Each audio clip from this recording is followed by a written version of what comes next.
Very warm welcome to this show. मैं हूं कामरान शाहिद।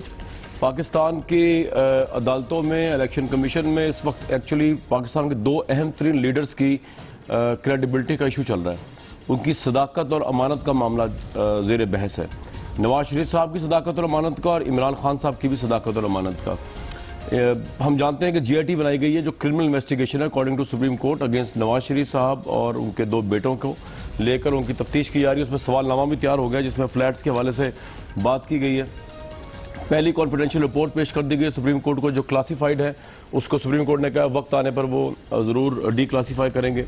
लेकिन सबसे इंटरेस्टिंग बात जो है वो ये कि गवर्नमेंट ने जो है वो ये कहा है कि वो हो सकता है कि जो इस्तिस्ना या जो रियायत प्राइम मिनिस्टर ने सुप्रीम कोर्ट के बेंच के सामने, खुसूसी बेंच के सामने पनामा हेयरिंग में नहीं ली, वो अब ले लें। इसके अलावा प्राइम मिनिस्टर के साहबजादों ने GIT के दो अरकान जो हैं अरकान उनको भी चेंज करने की दरख्वास्त की सुप्रीम कोर्ट में, जिसमें स्टेट बैंक और SECP के अरकान उन पर एतराज़ उठाया गया। तलाल चौधरी साहब ने बड़ी इंटरेस्टिंग बातें कल की इस सारे पनामा के मामले को लेकर। मैं कोशिश करता हूँ आपको वो सुनवाई जाए कि उन्होंने कल क्या कहा तलाल चौधरी ने GIT के ऊपर। अच्छा, मैं कोशिश करूँगा आपके सामने लाया जाए। कल उन्होंने ये बात बेसिकली कही थी तलाल ने कि हम इस्तिस्ना भी ले सकते हैं जो हमने पहले नहीं लिया था और कानून की नज़र में जो है सबको बराबर होना चाहिए। एक तरह से उन्होंने अपने डाउट का इजहार किया। तलाल चौधरी साहब हमारे साथ प्रोग्राम में मौजूद होंगे। तलाल साहब, आपको मेरी आवाज़ आ रही है? हेलो जी, तलाल साहब को मेरी आवाज़ आ रही है? जी बिल्कुल, आपकी आवाज़। तलाल साहब, कल आपने जो बात की इस्तिस्ना की या आपने जो बात की जो रियायत आपने पहले ली, उसका कहने का मतलब जरा एक्सप्लेन करेंगे लोगों के लिए कि आप अब GIT से जो प्राइम मिनिस्टर को पार्लियामेंट, कानून और दस्तूर में इस्तिस्ना हासिल है वो लेना चाह रहे हैं आप इस GIT से? बिस्मिल्लाहिर्रहमानिर्रहीम। देखिए कामरान साहब, अगर आपने वो मेरा पूरा अगर देखें जो कि प्रेस टॉक की गई है तो उसमें मैं ये बात बिल्कुल क्लियर की है कि कोई इस्तिस्ना ना पहले लिया है ना प्राइम मिनिस्टर अब लेना चाहेंगे। मगर मैंने आपसे ये बताने की कोशिश की है कि कानूनी वो तमाम हकूक जो कि पहले कई इस्तेमाल नहीं किए गए वो अब शरीफ फैमिली मसलन सर वो कौन से इस्तेमाल करने का हक रखती है। मैं उसी पे आता हूं। देखिए 50 साल का आपने हिसाब मांगा, उन 50 साल में बहुत सारे अदारों के ज्यूरिडिक्शंस हैं, बहुत सारे मुल्कों की ज्यूरिडिक्शंस हैं।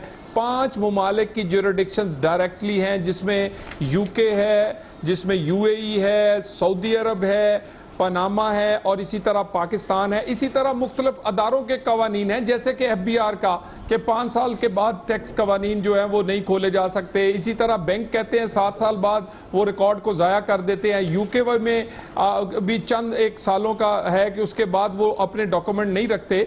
तो अगर वो तमाम चीज़ें किसी GIT को या किसी जगह ना मिले तो वो तमाम गैप्स जो हैं उसका हमारे ऊपर ना डाल दिया जाए। यानी अगर कोई UK के कानून के मुताबिक चीज़ नहीं मिलती, UAE के मुताबिक नहीं मिलती, पनामा के मुताबिक नहीं मिलती, तो उसका तमाम का तमाम जो है वो यानी कि UAE नहीं डाला जा सकता। तलाल साहब, आप ये कह रहे हैं कि UAE जो है अगर उससे रब्ता किया जाएगा तो वो ये कह सकते हैं कि 10 साल पुराना रिकॉर्ड तो मौजूद है, 10 साल से पुराना रिकॉर्ड हमारा मौजूद नहीं है जिसमें लंदन फ्लैट्स वगैरह ये और जो पार्टनरशिप थी वो भी आती है। आप ये कह रहे हैं? देखिए इसमें देखें कामरान साहब, सबसे पहले हम अपना मुल्क ले लेना, हम अब बाकी ममालिक को छोड़े। मसलन आजकल क्या कहते हैं एक केस चल रहा है इमरान खान साहब का जिसमें उन्होंने प्ली ये ली है जो कि हमने पहले नहीं कभी भी ली कि देखें जी मेरी बनी गाला की जो मैंने वाइट मनी की है, जो पैसे मैंने काले धन से सफेद किए हैं वो नहीं आप खोल सकते क्योंकि वो तो मैंने 2000 में किए हैं और आज उसको 17 साल हो गए, 5 साल के बाद नहीं खोला जा सकता। तो इसी तरह कई अदारों की, कई हमारी भी बैंकों की, कई ऐसी अगर कोई पाकिस्तान का बैंक कोई डॉक्यूमेंट ना दे तो उसको ये नहीं कहा जा सकता कि वो उस बात को शरीफ फैमिली के साथ एक बात बताइए उसको गुनाहगार सर, आपका ये पॉइंट आ गया, बड़ा वैलिड पॉइंट है आपका। मुझे आपसे पूछना ये इस पे कि इमरान खान ने ये कहा, अगर आप कह रहे हैं इस तरह कहा कि काले धन को सफेद कर दिया और वो मामला 10 साल से भी ऊपर हो गया इसलिए आप मुझे पूछ नहीं सकते, तो प्राइम मिनिस्टर भी ये कहेंगे कि उन्होंने अपने काले धन को सफेद कर दिया और मामला 30 साल पुराना इसलिए आप पूछ नहीं सकते। ये प्ली लेने लगे आप इमरान वाली काले धन को सफेद कर? प्राइम मिनिस्टर ने अगर ये प्ली लेनी होती तो ये केस कभी भी ना चलता। सबसे पहले तो ये केस चलता ही ना अगर प्राइम मिनिस्टर तो फिर सर क्या प्ली लेंगे आप काले धन को सफेद करने की प्ली नहीं ले रहे तो आप प्ली क्या लेंगे फिर? क्या प्ली लेने लगे हैं आप? देखिए ये तो बताइए। मैंने आपसे बड़े मुख्तसर बड़े तरीके से आपको बताया है कि अदारों के जो कवानीन हैं, अदारों की जो लिमिटेशंस हैं, जो मुख्तलिफ ममालिक की जुरिडिक्शन और उसकी लिमिटेशंस हैं, उसको आप शरीफ फैमिली के साथ नहीं जोड़ा जा सकता। शरीफ फैमिली ने हत्तल वसा कोशिश की है, 50 साल के वो डॉक्यूमेंट दिए हैं जो किसी सरकार को, किसी अदारे को, किसी भी को ना मिलते अगर तो वो आपकी ना डिस्कशन से देते। चलो हम मैं अभी भी फवाद साहब के पास कोशिश जा रहा हूं। करेंगे, जितनी भी जिस सर आपका पॉइंट आ गया, आपकी बात से ये लग रहा है कि इदारे जो हैं वो अब ये कहेंगे आगे जाके कि इतना पिछला रिकॉर्ड हमारे पास मौजूद नहीं, और ये इन्फॉर्मेशन आपके पास पहले ही आ चुकी है कि ऐसा हो सकता है। यही बात है तलाल साहब? देखिए मेरा ख्याल है कामरान साहब, गुजारिश ये है कि आप देखिए ना, बहुत सारी ये आप यूके जो है वो तो पाकिस्तान गवर्नमेंट के अंडर नहीं है। अब आप बार बार हम ये तासर देते हैं कि शायद मियां नवाज शरीफ JIT पर दो लोगों पर असरअंदाज होना होता तो अभी तो ये डॉन लीग्स की रिपोर्ट आई है, उसमें तो कोई असरअंदाज ना हो सका। चलें इसमें भी आते हैं। मिलें जो है वो बंद है, लाहौर हाई कोर्ट ने की है, उसका तो कुछ नहीं हुआ। कहने का गुजारिश मतलब ये है, और अभी सुप्रीम कोर्ट की ये JIT है, ये हुकूमत की JIT अच्छा, नहीं है। आपका ये पॉइंट आ गया तलाल साहब, मैं आता हूं, लेकिन आपके जो हुसैन नवाज उन्होंने अदम एतमाद कर दिया आप भी कि स्टेट बैंक और दूसरे एक और बंदे के ऊपर, ये बड़ी हैरानकुन बात है। फवाद चौधरी साहब को, फवाद साहब आपने जो आर्गूमेंट दिया है, काले धन को सफेद करने का कानून इस्तेमाल किया मुबैना तौर पर इमरान खान ने, और अब वो क्योंकि उसको 10 साल से भी ऊपर टाइम गुजर चुका है, अप्लाई नहीं होता, तो वही आर्गूमेंट अगर ये दें JIT में, तो आपको क्या एतराज है इसके ऊपर? पहली बात तो यह है कि कल जब तलाल चौधरी साहब की मैंने प्रेस कॉन्फ्रेंस सुनी तो मेरा जो इम्प्रेशन था वो यही था कि PMLN ने अपने जूते उतार के हाथ में पकड़ लिए हैं और किसी वक्त भी दौड़ लगा देंगे।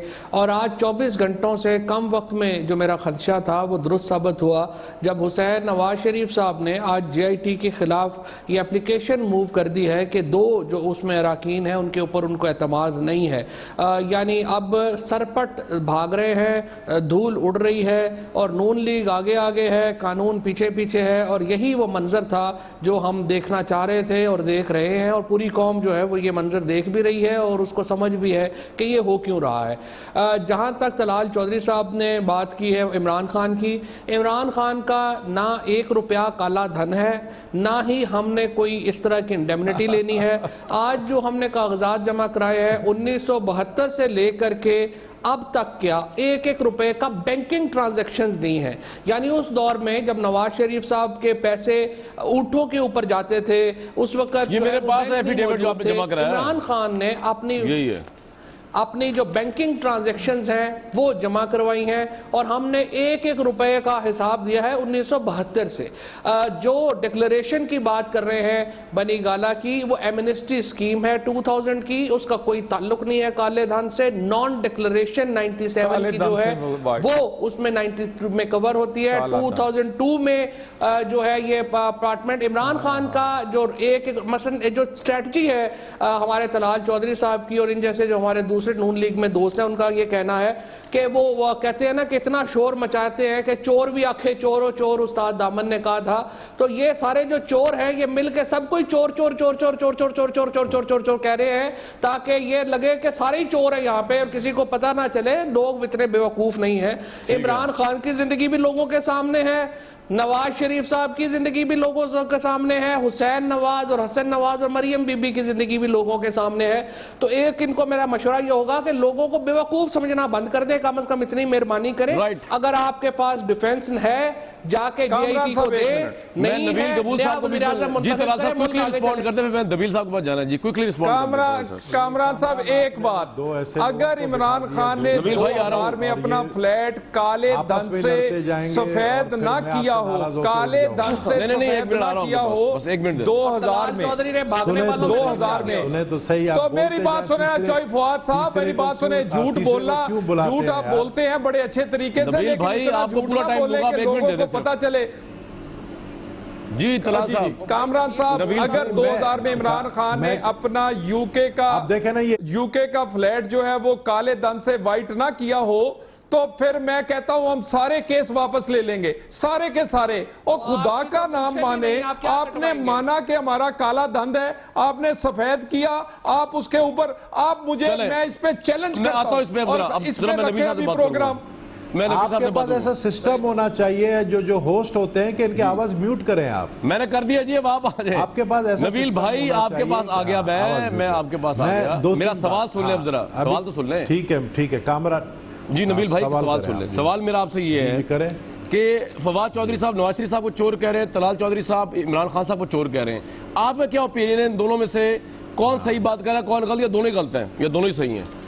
ये सवाल है मेरा आपसे। चल नहीं, मैं इतना कहूँगा कि चोर इस वक्त कटहरे में खड़ा हुआ है, वो ज़ाहिर है मैं नवाज शरीफ साहब को कहूँगा, वज़ीर आज़म को कहूँगा, पाकिस्तान की गवर्नमेंट को कहूँगा। क्यों कहूँगा कि एक तो आपको मैं ये मतलब मैं बहुत ही ज़्यादा पुरुम्मीद हूँ। अब मैं जब डॉन लीक्स का फैसला आया मैं नाउम्मीद था बड़ा, और जब फैसला आया पनामा लीक्स का उस वक्त भी मुझे जो एक्सपेक्टेशंस थे सुप्रीम कोर्ट से मैं समझ रहा था कि इसका फैसला शायद नवाज शरीफ के हक़ में आएगा। लेकिन अब मैं पूरा पुरुम्मीद हूँ कि ये JIT, वो कहते हैं ना कभी कभी जो काम IG नहीं कर सकता है वो एक SHO जो है वो कर लेता है, आपको IG के जाने की ज़रूरत ही नहीं है। तो ये JIT में जो ग्रेड 19 के ऑफिसर्स बैठे हुए हैं ये मनी ट्रेल ला ही नहीं सकते।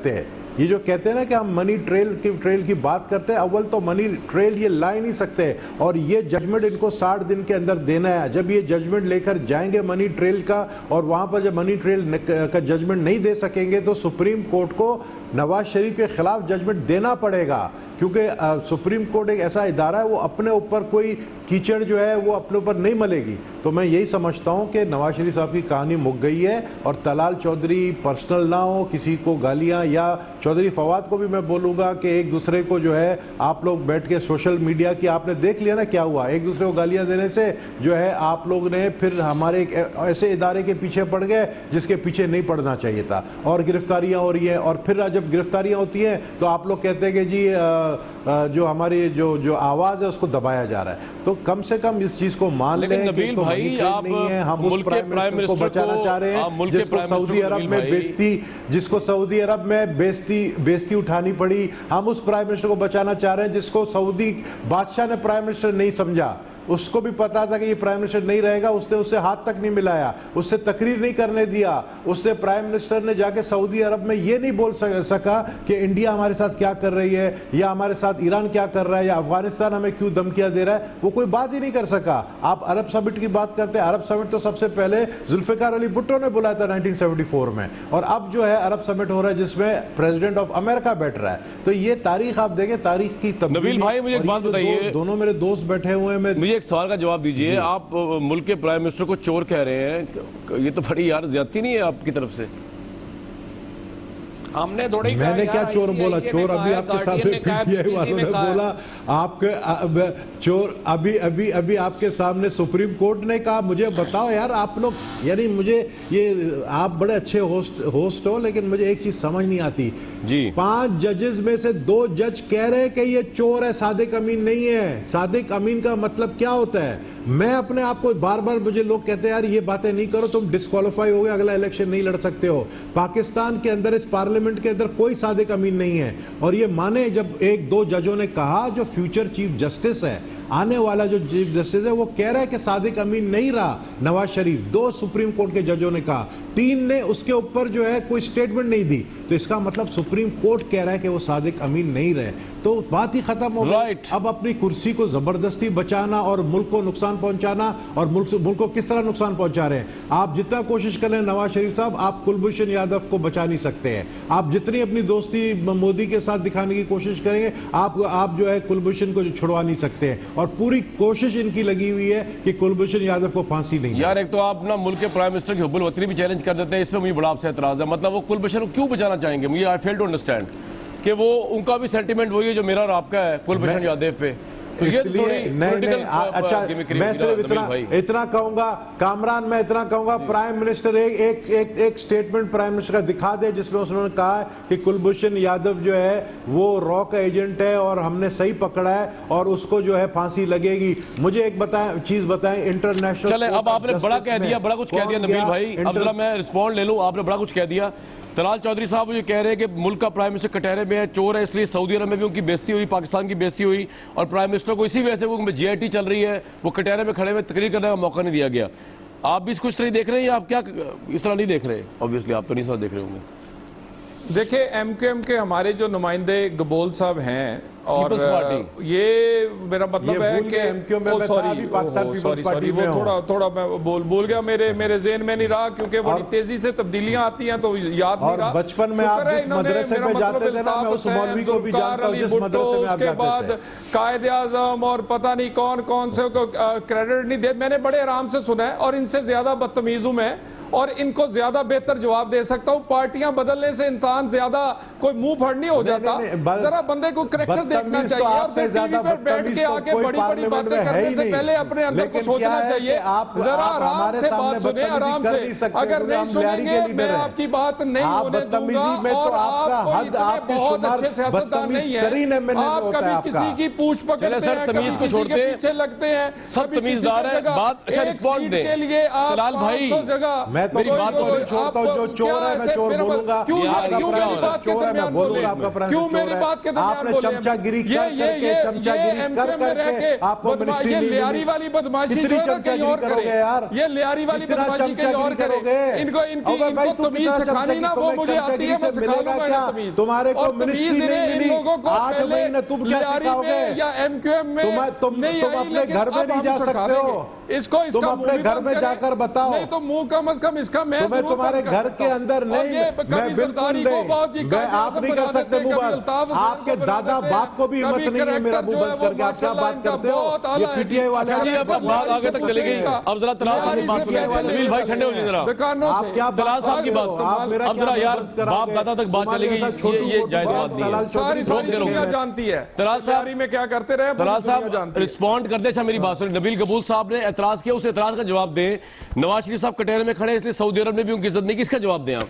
इसको कैसा रिस्पॉन्ड करेंगे आप क्रेडिबिलिटी के सवाल को? देखे एक तो कामरान साहब, मैं आपके प्रोग्राम में ना जी ये इस तरह का माहौल फेस करने नहीं आता। जिन लोगों को बात ना करने की सुनने की आदत हो तो ना बुलाया करें। नहीं, मैं आपकी बात सुन रहा हूं। तो किसी के दरमियान नहीं बोला। तलाल भाई आपकी बात सुन रहा हूं, आपसे कह रहे हैं। मेरा मतलब है मेरे दरमियान कोई बोले, अब नहीं बोलेगा तो मैं नहीं बोलने दूंगा सर। और अगर आपने इस तरह का प्रोग्राम करना है तो मुझे ना बुलाया करें, इसी लेवल के कोई लोग बुला लिया करें। तलाल भाई गुजारिश ये है प्राइम मिनिस्टर को, प्राइम मिनिस्टर जी नहीं प्राइम मिनिस्टर एक इलेक्टेड आदमी है और वो आदमी है जो कि जिन्होंने इन दोनों की पार्टियों को शिकस्त देकर और वो पॉपुलर वोट से प्राइम मिनिस्टर बना हुआ है। और उसके बाद आज तक भी उनकी पॉपुलैरिटी, वो किसी बल्दियाती इलेक्शन हो, वो बाई इलेक्शंस हो, वो गिलगित के हो, वो आजाद कश्मीर के हो, लोग जानते हैं। अब बात यह है कि 2018 के इलेक्शन की तैयारी शुरू है, किसी ने पनामा को पकड़ा हुआ है, किसी ने डॉन लीक्स को पकड़ा हुआ है, क्योंकि इन दोनों पार्टियों के पास कारकर्दगी की तो बात कोई नहीं। एक सिंध में हुकूमत में है, दूसरी केपीके में हुकूमत में है। अब ये क्या कहें, किसी ने 4 साल में मेट्रो का सिर्फ नक्शा बनाया है और किसी से कूड़ा नहीं उठाया जाता, मेट्रो की नकल नहीं रुकती सिंध में, तो वो क्या बात करें? वो इल्जाम की सियासत करते हैं। ये दोनों पार्टियां इल्जाम की सियासत करती हैं, हम काम की सियासत कर रहे हैं। हम तो 5 साल बाद जाके कहेंगे कि हमने बिजली के प्रोजेक्ट साहब एक बात बताइए, हमने मेरा आपसे सवाल है, इससे पहले फवाद साहब के पास जाऊं मैं, मुझे सर एक सवाल का जवाब दीजिए कि आपके मेरे सामने अमेरिकन अखबारात के भी तज़किये पड़े हुए हैं कि पाकिस्तान को तारीख में सबसे बड़ी डिप्लोमेसी का धचका लगा है कि सऊदी अरब जैसी कंट्री जो है उसने हमारे वहां वफद को बुलाया, प्राइम मिनिस्टर को बुलाया, लेकिन बात करने का मौका नहीं दिया, डिप्लोमेसी में कोई रोल नहीं दिया। तो आपको लगता नहीं कि हम बड़े वीक रहे हैं डिप्लोमेटिकली जो प्राइम मिनिस्टर का वफद उधर गया है? चले नबील कबूल साहब की बात को छोड़ दें, मैं आपसे सवाल कर रहा हूँ, स्ट्रेट सवाल। देखिए मेरी गुजारिश ये है कि अगर डिप्लोमेटिकली कमजोर हो तो हमारे पास इतनी बड़ी तादाद में लोगों की इन्वेस्टमेंट, वो आपकी स्टॉक एक्सचेंज हो, वो आपके पावर प्रोजेक्ट हो, वो आपके इंफ्रास्ट्रक्चर के प्रोजेक्ट हो, फिर उसके बाद पाकिस्तान का वो मामला कश्मीर का हो, पाकिस्तान में वो मामला अफगानिस्तान के अमन का हो। हमेशा अभी तो चंद एक महीना गुजरा है कि 9-10 सरबराह पाकिस्तान में आए हुए थे। और ये देखिए इंटरनेशनल जो कॉन्फ्रेंसेस होती है उसका एक अपना स्ट्रक्चर है और उसकी फॉरेन अफेयर्स ऑलरेडी बयान कर चुके हैं। आपका पॉइंट आ गया। फवाद चौधरी साहब, ये जो सोशल मीडिया के खिलाफ क्रैकडाउन हुआ है तो पता ये चला है कि जहां फौज ने कहा कि वो जमहूरियत के साथ खड़ी हुई है, हुकूमत के साथ खड़ी हुई है और इंटरफेयर नहीं कर रही पॉलिटिकल मामला में, वहां पर आपका मीडिया ग्रुप जो है पीटीआई का, उससे सोशल मीडिया में फौज को करेक्ट असैसिनेशन की गई। ये तो बड़ी ज्यादती नहीं है फवाद चौधरी साहब के? पाकिस्तान तहरीक इंसाफ वैसे तो कहती है कि हम जमहूरियत के लिए खड़े हुए हैं। सही है। पहली बात तो मुझे कोई दिखाइएगा कहाँ से पीटीआई ऑफिशियल से या कहाँ से की गई है ताकि मैं उसका जवाब दे सकूं। अच्छा, आपके नजदीक ये प्रोपेगेंडा है? नहीं, मुझे आपने बताया, मुझे तो नहीं पता कि बिकॉज अभी तक ऐसा कोई इल्ज़ाम ना सामने आया है, ना ही किसी ने ये बात कही है। चौधरी निसार साहब ने जो आज बात करी है, जो मैंने देखी है, उन्होंने जर्नल जो मीडिया है, सोशल मीडिया के ऊपर ये कहा है कि उसके ऊपर इस तरह का मवाद आता है और इस तरह की बातें आती हैं। और मेरे ख्याल में पाकिस्तान में जो कानून है वो बड़ा वाज़ेह है। आर्टिकल 19 जो है वो कॉन्स्टिट्यूशन का वो राइट ऑफ फ्रीडम देता है और हेट स्पीच जो है उससे एक्सक्लूडेड है। अगर एक चीज़ हेट स्पीच में आती है और कानून में कवर्ड है तो आप उसको अरेस्ट कर सकते हैं, उसके खिलाफ कार्रवाई कर सकते हैं। लेकिन मसला ये है कि जो जी कंप्लीट कर लें। नहीं, मैं इसको थोड़ा मुकम्मल कर थोड़ा सा FIA जो चौधरी निसार साहब के तहत ये कर रही है। कामरान साहब, आपने बड़े करीब से सारी चीज़ें बहुत अरसों से देखी हैं। जो ताकतवर लोग होते हैं उनको यही लगता है कि जो उनसे इख्तलाफ कर रहा है वो बुनियादी तौर पर नेशनल सिक्योरिटी को हर्ट कर रहा है, वो कौम के मुफाद के खिलाफ काम कर रहा है। और जो सोच भी मेरी सोच से मुख्तलिफ है, चूंकि मैं पाकिस्तान का सबसे बड़ा ताकतवर आदमी हूँ, तो मेरी सोच ही असल में मुल्क की रिप्रेजेंट करती है, दूसरे की सोच नहीं करती। ये जो बारीक फर्क है इसको मलहूज रखना होगा हमें और आपको। और चाहे कोई भी, इसमें तो किसी पॉलिटिकल पार्टी की एफिलिएशन का भी सवाल नहीं है। मेरा, आपका, गबोल साहब का, तलाल साहब का, हमारा मुफाद है कि पाकिस्तान के अंदर ताकतवर लोगों के ऊपर तनकीद रहे और वो तनकीद वो मुस्तहक है ताकि एक चले। अच्छा, अब आ जाइएगा, अब आप JIT के ऊपर सवाल कर रहा हूं, मैं सवाल कर रहा हूं आपसे सर। JIT में फवाद भाई, बात यह है कि जो हुसैन नवाज ने जो वो कहा है कि 2 अरकान चेंज कर दिए, कानूनी पोजीशन क्या है?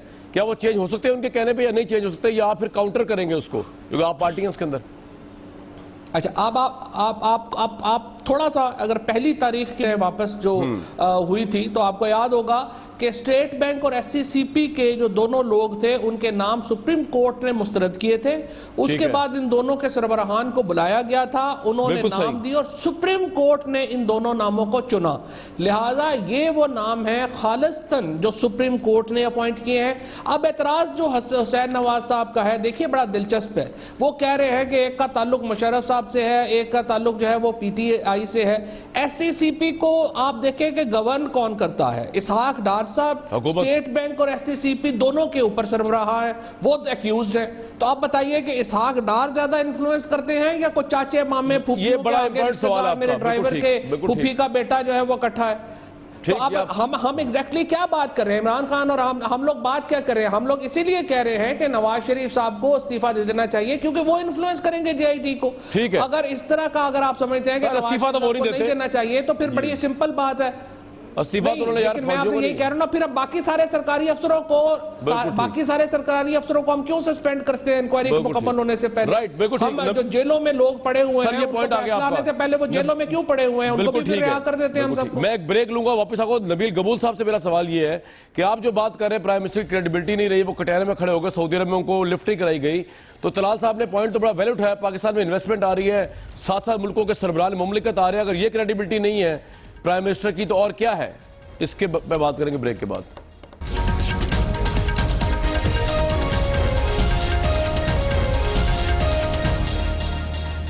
एक तो मैं तीनों मौजूद मेहमानों से कहूंगा कि एक दूसरे की गुफ्तगू में ना बोला करें, लोग बड़ा माइंड करते हैं। सोशल मीडिया पे भी फीडबैक आ रही है, तो जब जिसकी टर्न उसी पे बात करनी चाहिए तो ज़्यादा मुनासिब होता है, बात भी पूरी होती है। नबील कबूल साहब, सवाल आपसे ये है कि तलाल चौधरी साहब की बहुत सी बातों से मैं डिसएग्री करता हूँ, लेकिन ये बात होंगी सही है जनाब के आप दोनों पार्टियों को हरा के नवाज शरीफ साहब आए, इसलिए आपको पॉलिटिकल हसद है उनसे। और जहां तक क्रेडिबिलिटी की बात है जनाब, कॉन्फ्रेंस हो रही है, इन्वेस्टमेंट हो रही है, इस पर आपको क्या एतराज है? क्रेडिबिलिटी उनकी मौजूद है। जी नबील भाई।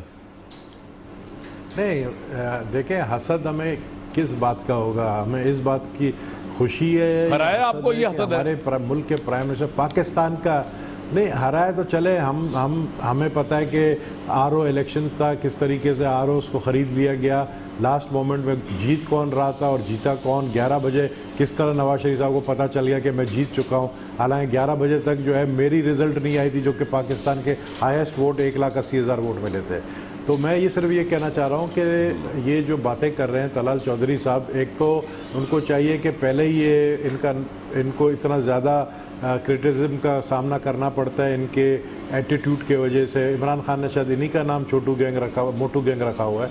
तो ये छोड़ देंगे अपने प्राइम मिनिस्टर को डिफेंड प्राइम मिनिस्टर को डिफेंड करना जो है ना, इस हालात में हम अपने मुल्क के प्राइम मिनिस्टर को डिफेंड इसलिए कर रहे। देखिए मैं बोल रहा हूँ, मुझे दुख हुआ है, मुझे एम्बेरसमेंट हुआ है कि सऊदी अरब में हसीना वाजिद को ज़्यादा इज्जत मिली है बनस्बत नवाज शरीफ साहब को, यानी बांग्लादेश के प्राइम मिनिस्टर को ज़्यादा इज्जत मिली है।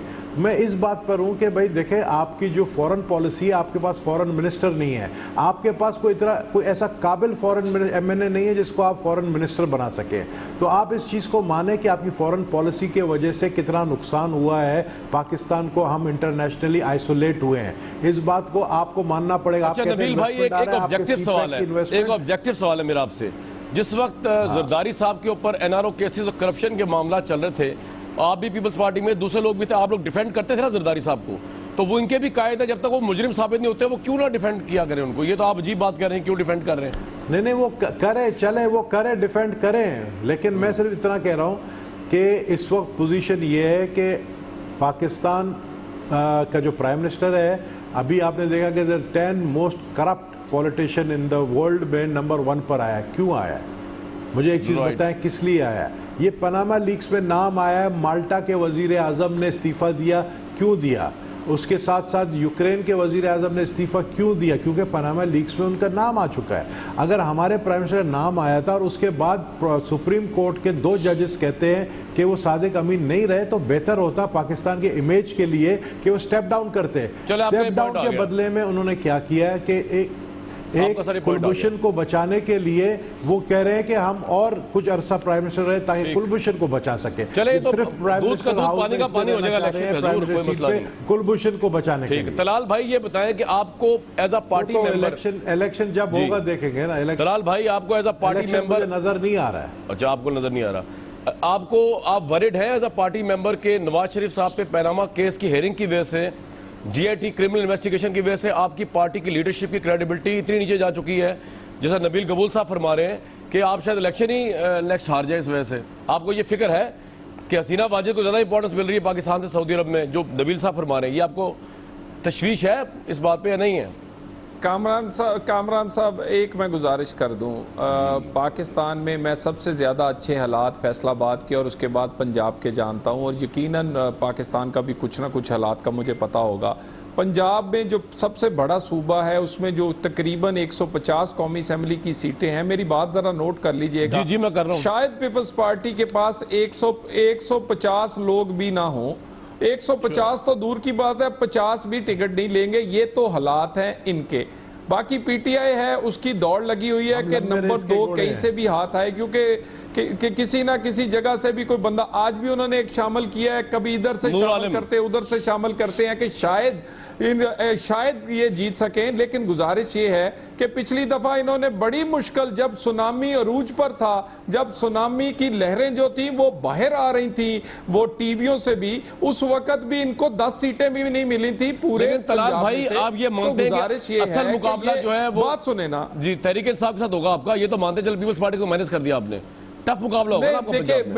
देखिए मुकाबला, देखिए लोग देखते हैं, लोग इल्जाम नहीं देखते, लोग काम देखते हैं। लोग जब जाएंगे 5 साल बाद, लोड शेडिंग में अगर कमी हुई, दहशतगर्दी में कमी हुई, पाकिस्तान की इकोनॉमी के इंडिकेटर बेहतर हुए, सीपैक पाकिस्तान में बन रहा हुआ, पाकिस्तान में लोगों का रोजगार का पहले से बेहतर इंतजाम हुआ, तो लोग उसे वोट देंगे मेरे भाई। लोग काम पे वोट देते हैं। लोग वैसे तो तमाशा देखने के लिए चौक और सड़क पे भी आ जाते हैं, लेकिन वो तमाशा देखने वाले को वोट नहीं दे के आते, मैं समझ गया, वोट काम करने वाले को देते हैं। नवाज शरीफ को मिला है, नवाज शरीफ के काम की वजह से इस भाई जवाब दूंगा। सरदार साहब फरमाइए, क्विकली बताएं। फवाद साहब जाएं आप, एक मिनट फवाद साहब जरूर जाएं, फवाद साहब वैलिड बात करेंगे, लेकिन मैं भी जो बात कर रहा हूं कि मुझे आप बताएं कि आप तो कह रहे हैं हमने बड़ी इन्वेस्टमेंट लेकर आए हैं, हमने बड़ा कारनामा किया है, आपने सिंध के साथ ये सुलूक क्यों कर रहे हैं? क्योंकि सिंध से आपको एक वोट नहीं मिलता है तो आप 20-20 घंटे की लोड शेडिंग सिंध में कराते हैं। सिंध के अंदर शहरों में, कराची में गैस नहीं है, मेरे हल्के में गैस नहीं है, मेरे हल्के में जो है 10-10 घंटे लोड शेडिंग। कराची में हालांकि के इलेक्ट्रिक इतना नहीं करती, अंदरून सिंध में जो मेरा गांव का हल्का डिस्ट्रिक्ट जामशोरो, वहां पर जो है 20 घंटे लाइट नहीं है। आप देखें कि ये क्यों इस तरह कर रहे हैं। और साफ इनके जो